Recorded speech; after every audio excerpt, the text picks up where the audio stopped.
I know getting banned is never a great feeling, especially when it's your favorite game or something that you have poured so many hours into. It's one thing to get banned from Twitch during a stream because of,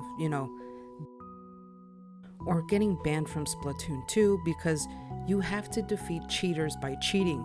If you can't beat them, then join them. However, it's another thing entirely to be banned for cheat codes. Hello, what's up and welcome everyone. My name is Miss Quinn and the reason for GTA's massive ban wave has just been revealed.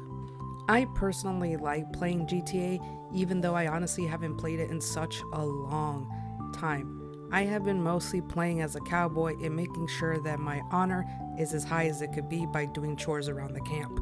Although for the ones that love playing GTA, which I don't blame them for, it's actually a lot better than Red Dead Online in my opinion. It just has much more things fleshed out and it's a lot better in a sense.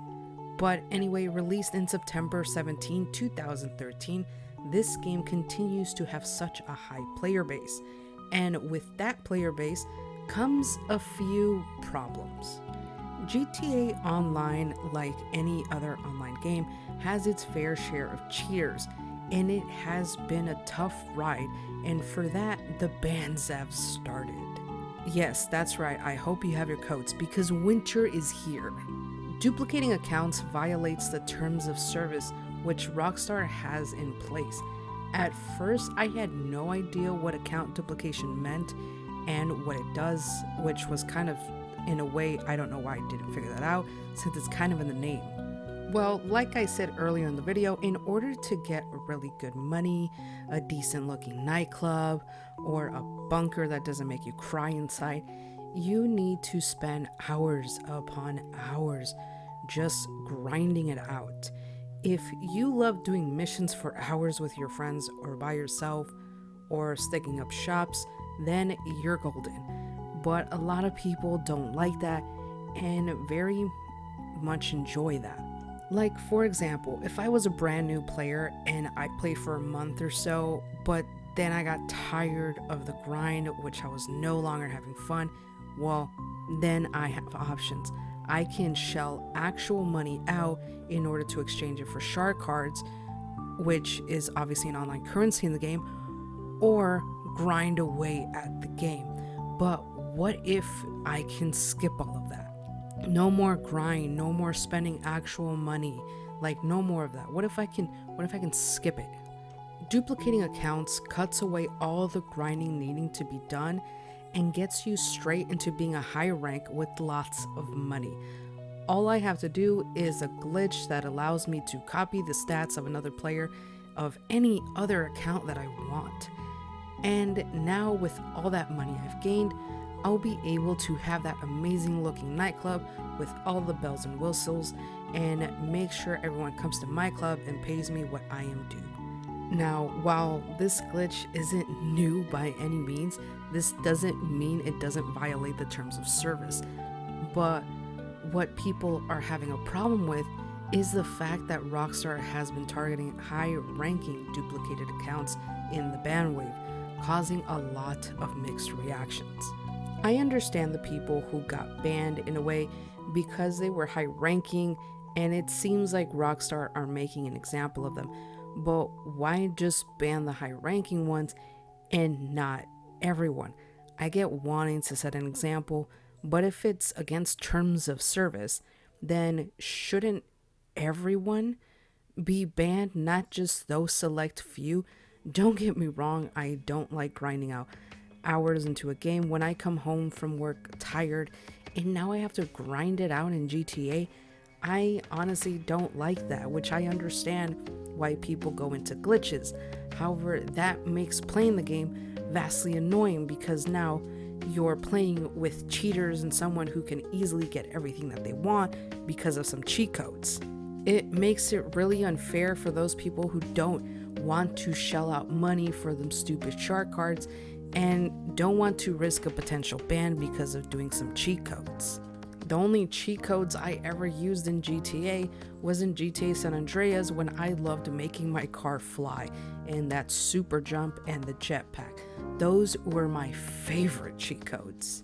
And yes, I love having endless amounts of funds and games, but with that being said, I still wouldn't duplicate an account or any of the other cheat codes that give you endless money or weapons or any of that for that matter.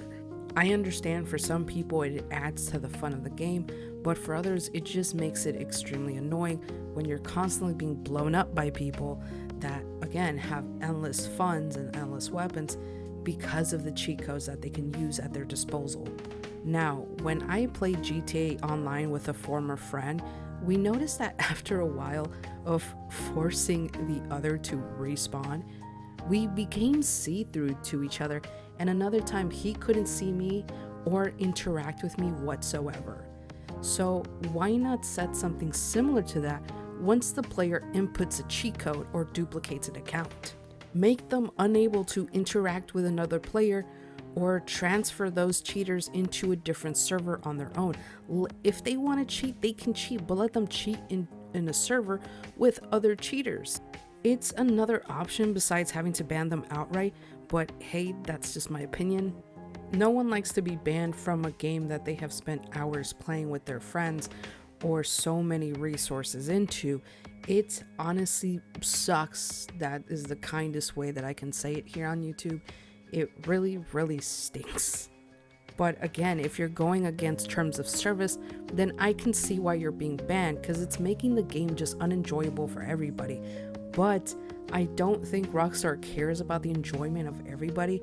I just think they're looking at it in the perspective of, hey, if they're using all these cheat codes, then they're not gonna buy shark cards. They're not gonna spend their money like putting more money into their imaginary bank account for us. I'm pretty sure it's mostly because of that and not because they truly care about their other player base, but you know, hey, that's just me. That's how most of this looks anyway. All I know is that if you're going to ban people now for, you know, doing something that's against terms of service, then do it across the board. Don't just target specific people, because yes, it's a glaring, obvious fact that you're setting an example for them. From them, and you're just like setting an example of these people is a good idea, I guess, kind of, but not really, because now you're just looking like an ass to the people that you banned, and I really doubt you care because you're such a huge company, but at the same time, you kind of should. And I know people are gonna get super upset saying, hey Quinn, shut up about banning people across the board. That's not the solution that we want. And I know that's not the solution that we want, but you know, because if they're so gung-ho about their terms of service, then they should actually uphold that and do it, like I said, across the board, not just to a few specific bunch. Anyway guys, that is it for me. Thank you so much for joining today's video. I'm sorry this is rather short, but hey, you know, I'm sorry about that. I literally had to fix my mic, so I was just like, yeah, let me fix it. Anyway guys, thank you so much for watching my video again. I know it was rather short.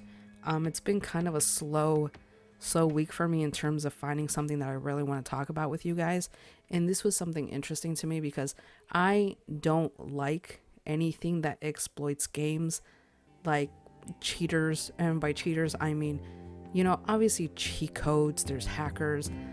There used to be a lot of them in DBD, which is why I don't play Dead by Daylight anymore. Well, that, and because in my opinion the community has become super toxic. And yes, even though I was a survivor main on Dead by Daylight, honestly I think the survivors are just as toxic as the killers a lot of times. And I don't know, I just couldn't stand it. There was a lot of cheating, there was a lot of hacking where the killers would literally teleport to location when their killer wasn't even a teleporter at all. If, you know, you allow cheat codes, if you allow all this stuff, it should be only in first person games, because it's like, well, you're not affecting anybody else's game, you know? But anyway, like I said, I've been saying goodbye for a long time, but this time I mean it, guys. So thank you all so much for watching, listening, and just being you, just being an amazing person with, that I hope has an amazing, amazing day. I appreciate you guys so, so much. Now, if you excuse me, I'm going to go back to playing Marvel Strike Force on my phone. All right, guys, thank you so much. Have a fantastic day, and bye.